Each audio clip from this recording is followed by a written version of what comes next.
Well, good evening and welcome to Meet the Judges and the informational session on the National School Photography Photographic Competition for the 2021-2022 school year.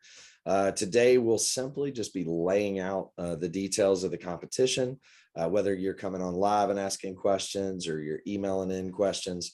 We're going to take those questions to the judges and get the answers that you need so you can position yourself and your company into potentially being a finalist in one of these categories. So before we introduce the judges, I want to lay out a couple of the details and explain a few things that might help mitigate some of the questions or answer some things that you have that you've been sitting on. So today, if you have any questions, email us. You can go into, if you haven't used Zoom before, there's a chat button down at the bottom. You can either just send it directly to me, or you can send it to an individual judge or all the judges. We are going to hopefully explain enough to put to rest any fears of bias. This is probably one of the number one questions I've already had. Hey, I see some directors of photography at big companies, and I see some. And so we're going to explain how this works and why we did what we did. And man, this is an incredible group of photography leadership that are passionate about photographers, and they want to see y'all win, and they want to see and celebrate your success. Not just at your own individual company, but at the national level. We are also really excited that we're using a brand new system for us, but not new to the photography world, called LaunchPad. And so that's the website that you're going to. It's a software system. Here's how cool that it works is that we've hired an outside contractor to kind of manage it from an administrative level. I had nothing to do with they're an office administrative position. And so they really don't know anything on the school photography side. They're just helping manage what goes where. And once you submit your image into a category, the JPEG file name, all that stuff is removed when one of these judges finally gets to log in. And so they're only seeing an image in a category. They literally can't see anything about the image, who photographed it, what company, or anything, which removes an immediate any type of bias, or not that any of these people are competitive at all. And, another question that's asked is, out of the 20 categories, it says there's cash prizes. Like, how much is that cash going to be? I got to be honest with you, I don't know.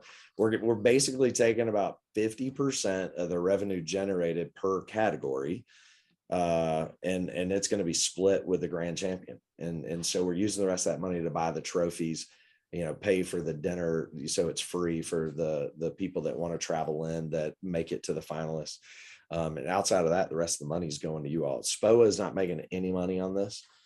Literally, all of it's going right back to celebrate your success and your company's success and photographic excellence. And so, yeah, does that mean if there's 300 entries in underclass that the grand champion could win like $5,000 cash? Absolutely, yeah. And if there's only 25 entries in preschool, which I hope it's not that little, but yeah, that's going to be the split. So whatever the category is, if it's a popular category, it's going to pay out a lot bigger, obviously. And so right now, trending underclass and sports and seniors are going to be some top category entries. All images submitted, like I said, remove all of that information. And each of these judges are only going to score somewhere between 3 categories and 4 categories. So I'm going to give you an example. What does that mean? And then they're never going to score together. So pick Chris up here. Chris may photograph, hypothetically, a preschool group and a underclass spring and a classroom group. And he may judge one of those categories blindly with Nick, have no idea that Nick's on it. Nick's here in the center, at least on my screen. But he'll never score another category with Nick. And Nick's going to have a different category after that, if that makes sense. So we've removed any possibility. I've reached out to some other photography associations on how to mitigate that. And that was the recommendations, and it's worked out to be almost flawless. It's really going to be very difficult for anybody to allow even their own biases to judge inappropriately. And they're not going to know their categories and how many they're scoring until May 3rd when the contest is up. And then they have 4 days to score. And the reason we're not announcing that is for 2 reasons. We don't want you to be super excited about an individual sports image and know Chris is going to score it. Be like, Chris, look at my image. So you're never going to know they're not going to know what category they have. They're not going to know till the last minute. And they really have about 72, 84 hours to get those images scored. All right, that's the first round of scoring. So what I mean by that is this is a first round of judging. These are acting directors of photography, managing of photography.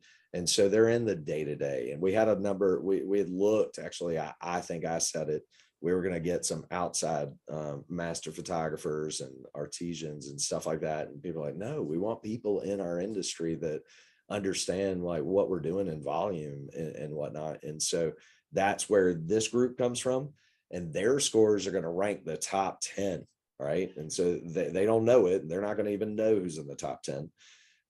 That top 10 goes into a brand new bucket into LaunchPad, and there's 3 judges that are going to be the final judges. They are a PPA certified master photographer and trainer and speaker, which I'm not going to name who until after, so that no one tries to clamor up to them in any way, shape, or form, because again, no one's competitive. An official Sony artist and artisan. And Sony's one of our strategic partners. And we're super excited about all they're doing to really the inspiration of photography at the student and school levels. And then we have an educator. And this person's been in the school building as a teacher, as a principal, as a superintendent. We're super excited about having an educator score, and they will determine our grand champion or a top 5 finalist. And finalists are required. I'm going to repeat this, and then I'll turn it over to our judges and stuff here in 2 seconds. But model releases are insanely important. When you have a national competition, the last thing you would ever want is a grand champion that we can't show the image, right? And so all 10 will be notified that you made it into the top 10. You will have, if you did not already upload your model release, you have 72 hours to get that model release. Otherwise, you're getting bumped out of wherever position you were in. So hypothetically, let's say grand champion, first runner up, second runner up, third runner up were, did I do that right? First, second, third, fourth runner up. Fourth runner up could be replaced if you did not turn in I'd hate it, but a grand champion could lose their spot. They didn't turn in that model release. So we just need to make you aware of that, because we are giving national recognition to those top 5 finalists as well as the grand champion. And so that's why those model releases are extremely important. All right. So with that, I want to turn it over to the judges, let them introduce themselves, tell you where they're from, some of their favorites and a little bit about their background. And then we're going to go to Chris and kind of explain how they're scoring and what that's going to look like. So with that, Mr. Bill, if you don't mind, introduce yourself, sir. Well, good evening, everybody. My name is Bill Freeman. I am in Houston, Texas, the home of the biggest school photography convention to be ever held. How about that? I love that. I was like, I didn't know where you're going with that. That's awesome. The organization has picked one great hotel. As a matter of fact, it's 2 hotels. It's within a mall. It's a fabulous mall. So bring your spouses, let them go do their shopping while we take and learn a whole lot. I'm excited to be a judge. I've been in the photographic world a little bit over 40 years now, and I've been through contests, and I've received some personal recognition for some of the images that I've taken. I've seen good images, and I've seen some pretty bad ones. So we're hoping that y'all submit nothing but the best. And as you go through the process, make sure that you take and get a little help, maybe from your compadres, your director of photography within your company. to take and to help you along. It can be a lonesome journey, but once you get the recognition, it will do you a whole lot of good. Like I said, I'm really excited about being able to help out. I've been in the industry, like I said, a long time, and I'm really loving the giving back part of it. So awesome. We appreciate you. The people that have been selected to be a part of the judging crew is phenomenal, and I appreciate their willingness to help recognize some of the best photographers in the world. Awesome. Cool. Mr. Hayes. Hey, I'm Hayes Davis. I'm from Leonard's Photography. Been in the industry for about 20 years, and just really excited to just see school photography celebrated from a photography level. I think it's a long overdue thing, and I'm glad to be a part of it and judge some just amazing images that just celebrate what we do on a daily basis, and just give recognition to those people that get up at 4 a.m., 6 a.m. every morning to go capture those images for families all over the United States. So really proud to be part of this, and look forward to seeing you guys' amazing work. Awesome. Mr. Frank. Hi, I'm Frank Lombardo from Detroit, Michigan. I work with Interstate Studio as their director of photography, and I'm also really excited. You guys kind of took my words from me, but I'm really passionate about what I do, and some of the people that are up and coming need some of that reassurance and need some of that just a pat on the back to let them know they're doing a good job, and sometimes they're their own worst critics, so we need to lift them up and make them understand that we appreciate what they do for our companies and our families. So that being said, some of the things I enjoy photographing, sports, and just being around my own family and capturing them and watching my kids grow. But this is one of the passions of my life, and I'm really appreciative to be part of this team. Awesome, man. I appreciate it. I'm going to do one little plug real fast.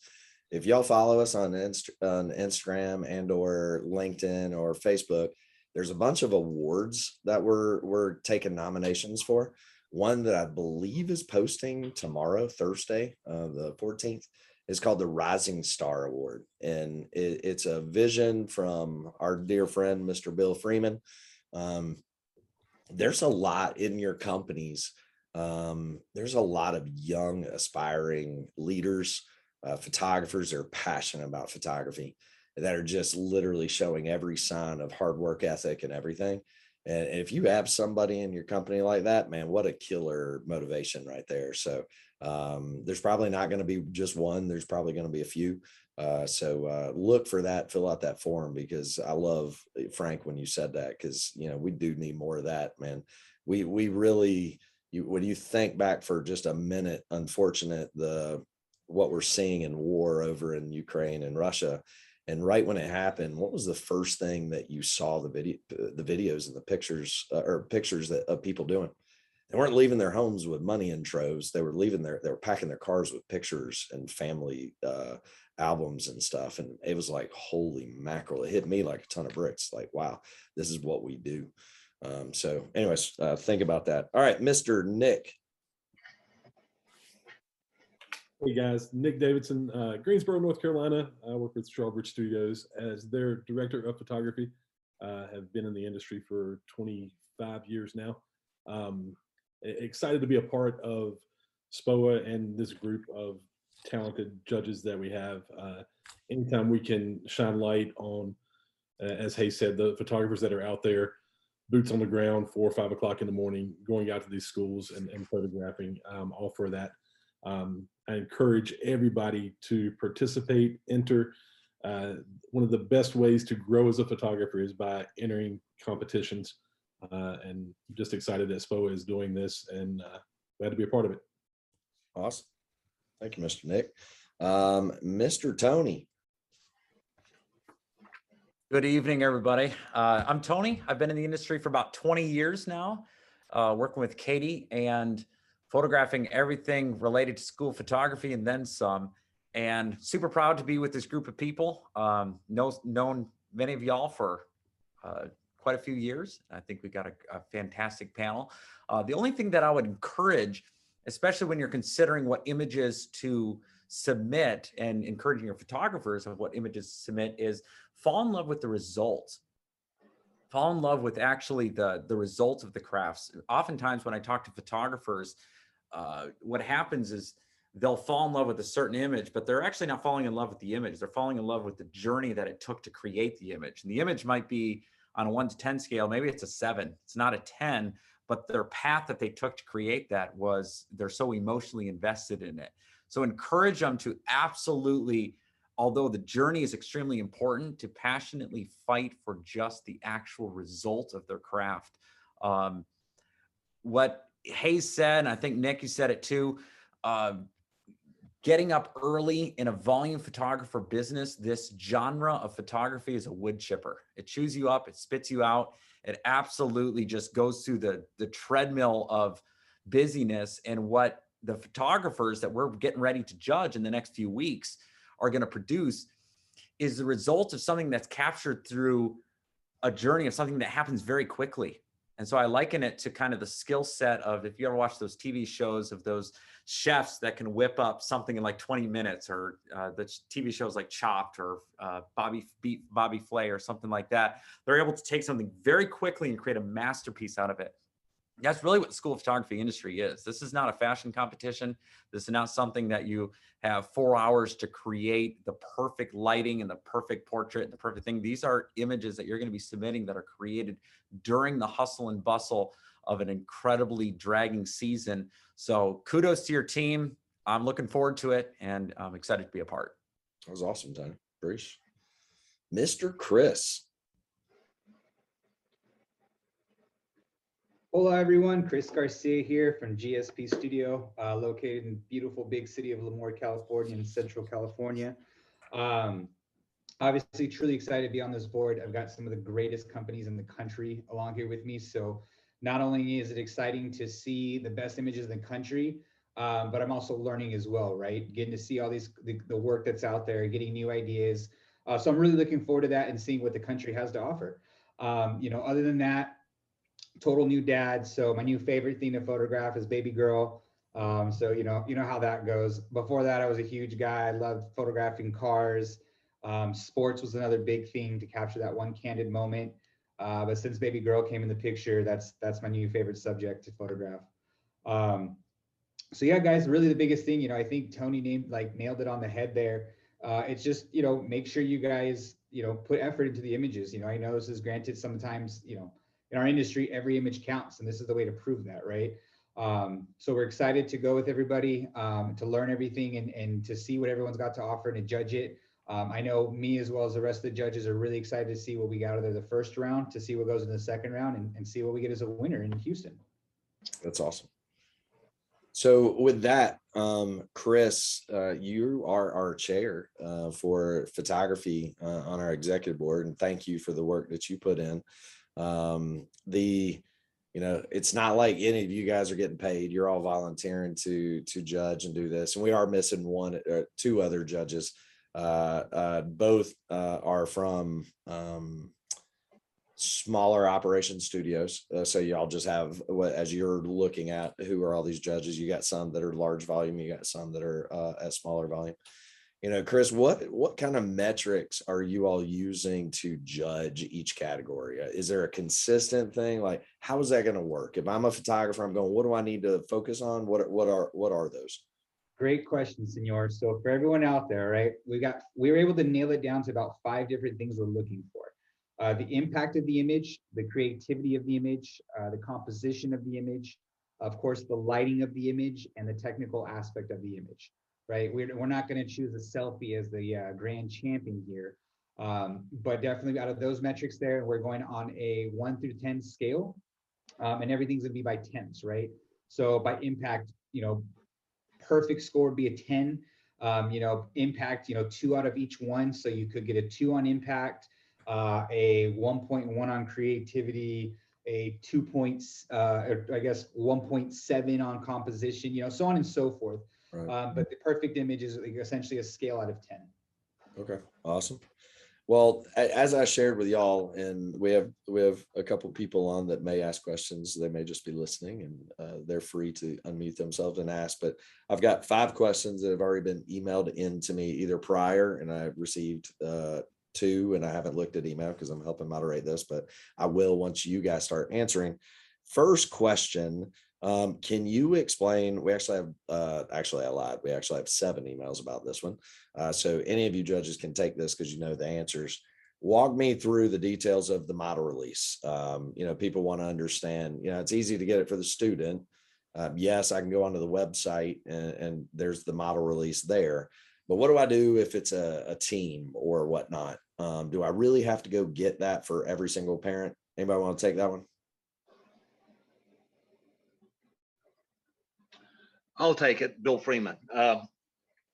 Yeah, you got to get one for every one that's in the photograph. And the reason being is that eventually the master or the grand champion winner is going to be published, and it's going to be published in USA Today on the back page.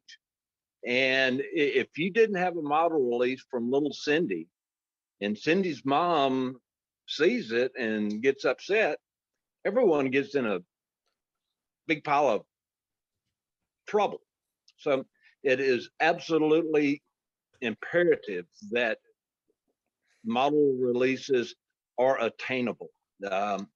If you don't have one on the initial entry, and the principal of the school says, "I tell you what, you're such a good guy, I will help you out and get the model releases." But if the model release doesn't come along within those 72 hours, you're liable to lose your position. So I want to reiterate that thank you. So what Bill was saying is, yeah, we need model releases. However, on some of these big groups and stuff, all you really need is you can use that model release. The principal could sign the model release saying to you, yes, hey, if you make it in the top 10, I will absolutely, because we want our school recognized. Heck yeah. We will absolutely go do that. We just need acknowledgement of that. And by you setting that seed in place, they're pretty excited that you're entering their school into a national competition, right? So that's all we're saying. And you're going to get on May the probably 6th, the top 10 are going to be notified. Hey, if you made it in top 10 in whichever category or multiple categories, if you're a really talented photographer, and you're going to have 72 hours to communicate back to the administrator. Yep, my model release is there, or the principal's working on it. You're going to have to show claim of that. Last thing we want to do is acknowledge a grand champion and not be able to publish that image in the back of a paper, either locally or nationally, as well as online. So just be aware of that. All right. Question number 2. Can you explain how lighting is going to be scored? I'll take that one. So when it comes to lighting, we just want to know the basic, right? Is it exposed properly? Is your light, you know, for instance, if you have lighting on, I don't know, let's say if it's a green screen image originally, do you have that green spill back onto the person? Is it, you know, do you have specular highlights that are just blown out and crazy? You know, really a lot of it's just looking for proper exposure, making sure, do we have dynamic, is it something new with the lighting? You know, do we see separation between the subject and the background? Is it just flat? You know, we want to see if there is including lighting too, that you're using it properly as well. So kind of all aspects on the lighting, essentially. I have another question if somebody wants to take this one. How are you, or what are your feelings on scoring lighting as it pertains to either cap and gowns or formals for seniors? What are you individually looking for? I can chime in and take that. I mean, I think primarily lighting patterns. You know, is there a lighting pattern established? A lot of the senior market, the formal market, cap and gown market, properly exposed, as Chris mentioned. But overall, is it lit to a specific lighting pattern? Is it short lit? Is it broad lit? Has it been executed correctly to a lighting standard? All right, next question. And I have 3 more. I got to go to emails here in a second. So you're going to see me kind of stare off once I read this one. So someone take this. Actually, this one's pretty good. As a judge, so why don't 3 or 4 of y'all answer this? As a judge, or all of you can, in your eyes, what makes an amazing image? What would make you look at an image and go, holy mackerel, regardless of the category? That's a broad question, but. Expression. Yeah, I'll take it. I think a lot of it too for me is capturing that moment in time that you know is special, right? So sometimes you capture that candid moment with sports, for instance. I think when it comes to portraiture world, we have a lot of is it the right expression? You know, I think for me a lot is just is it something, a moment in time that's going to be timeless, you know? Is there something, a prop or anything in that image that makes it stand out more? The impact, I guess, with that too. You know, we see, I think everyone here sees thousands and thousands of headshots a year, right? But is there a story? You know, granted, every image has 1,000 words behind it.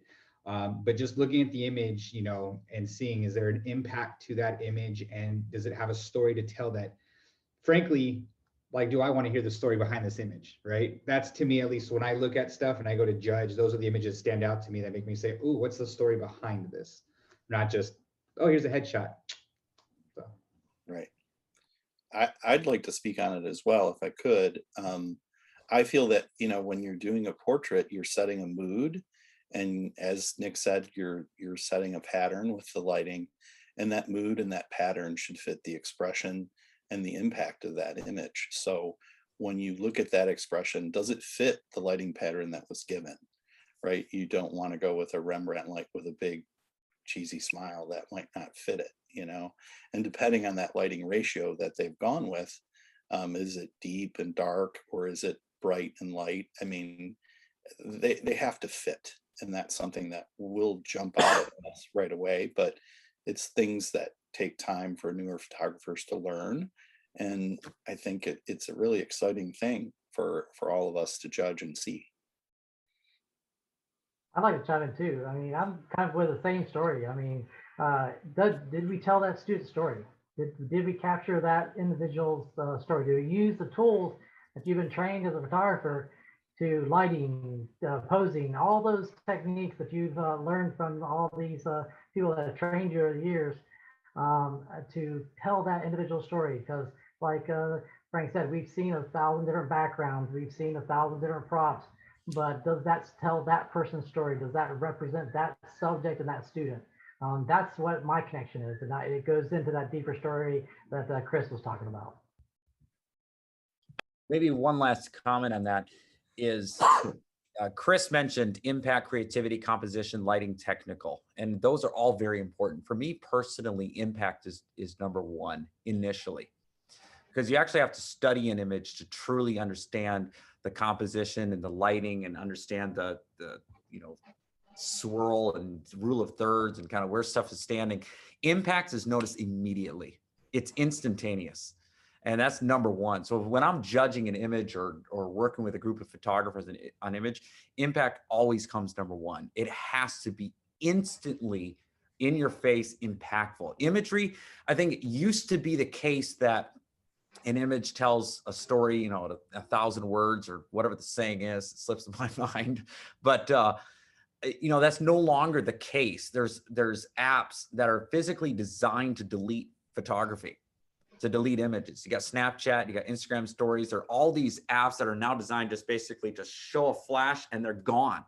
And so they no longer tell that story, but an image that actually has an extraordinary impact, where it stops you in your tracks and you're like, I actually have to look at this.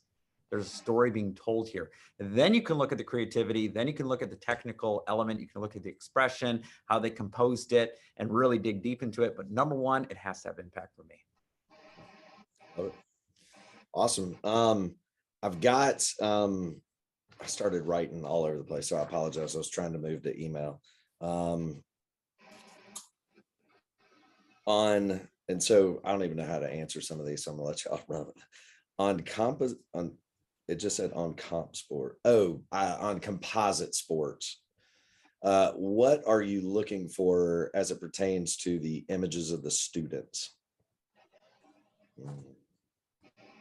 I guess they're meaning, my assumption is like the PNG dropouts, like what's the expression of the kids, the lighting, and all that stuff, not the assumption of just how good looking that composite is my assumption.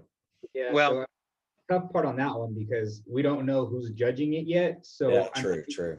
I can tell you, like for me personally, I'm looking for clean cutouts, right? Is if you have a girl in there, does the girl have green strands in between her hair where the extraction didn't come out?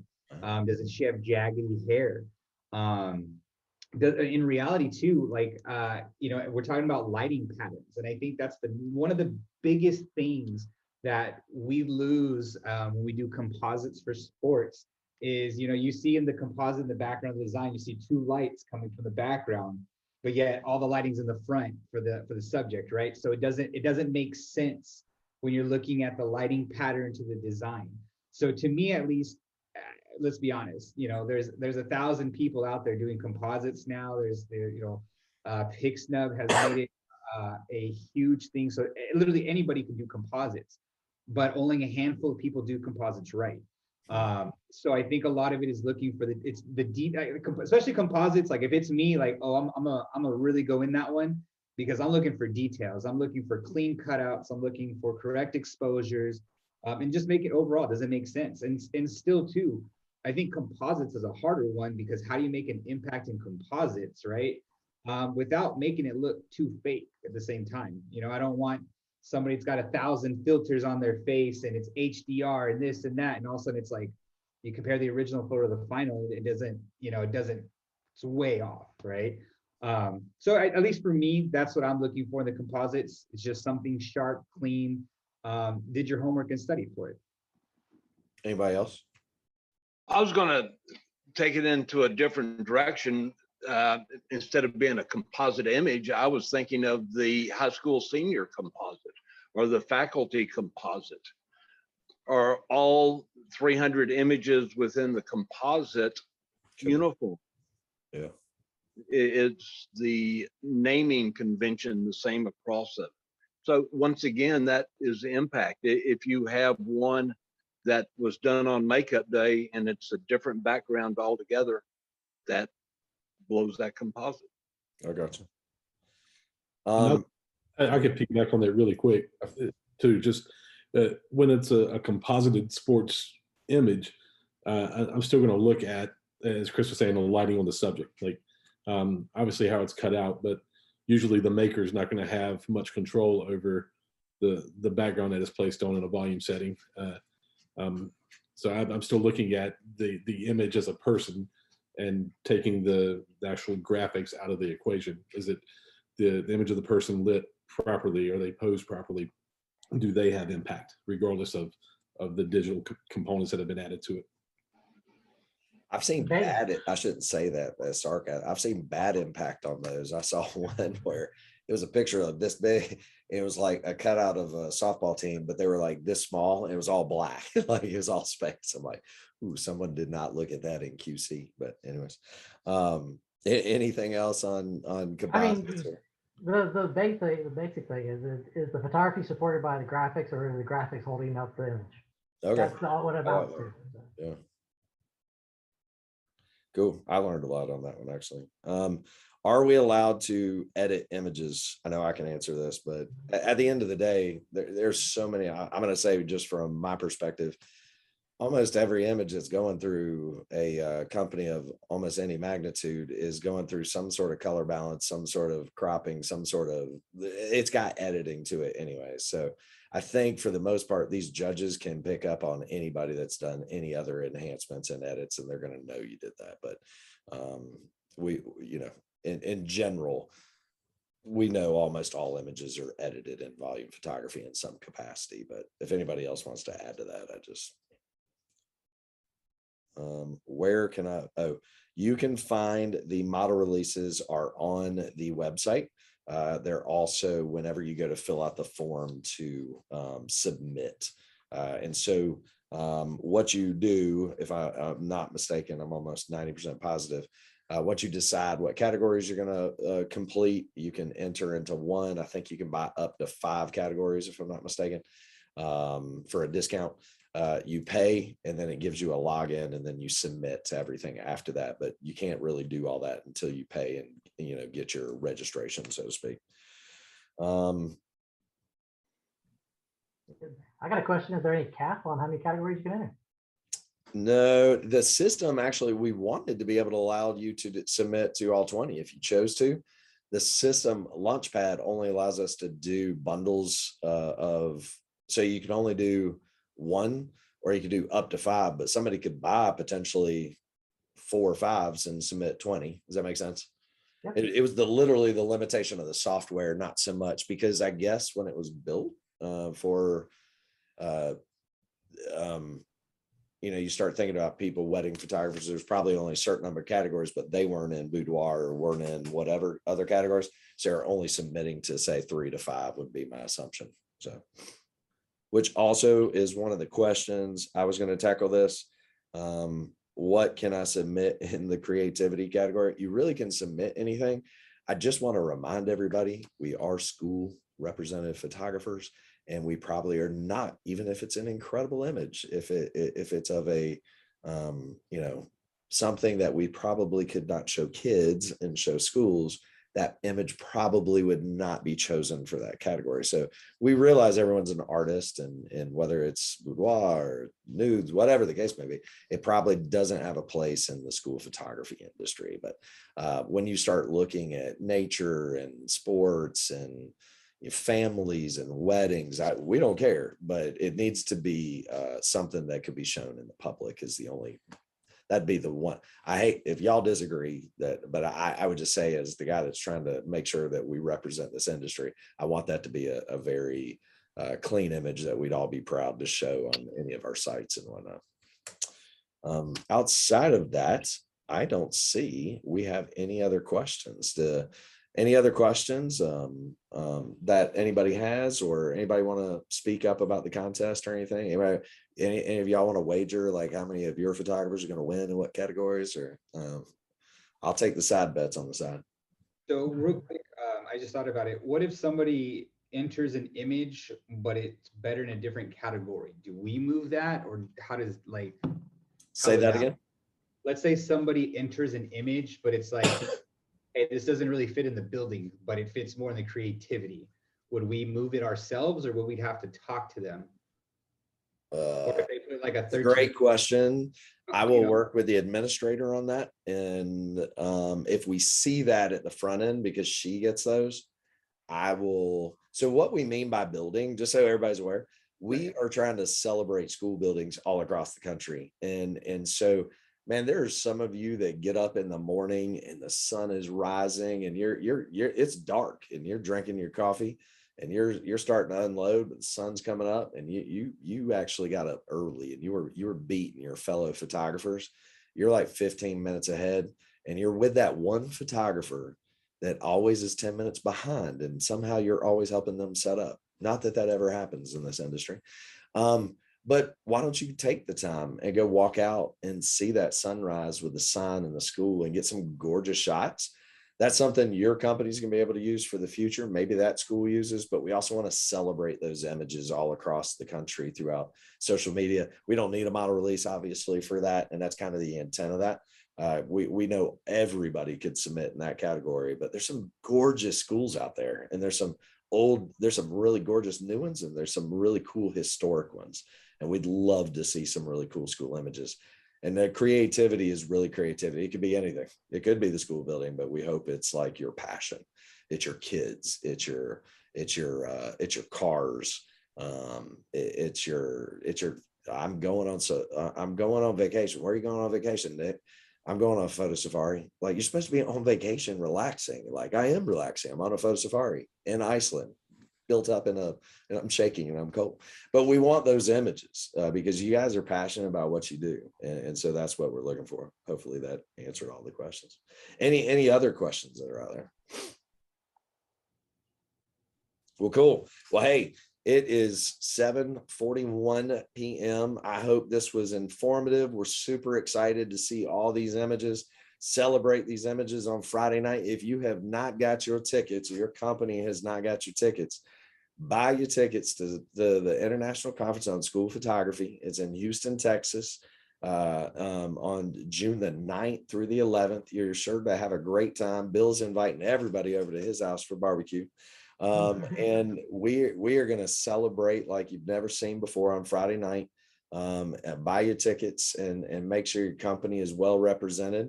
And by far, man, don't let one company like dominate all these awards. Like, make sure your company's represented. Make sure that your best of the best are entering these competitions, and let's celebrate the amazing photography we have across this country. So thank y'all. Have a great night, and we will see you soon. Thank you, guys and ladies.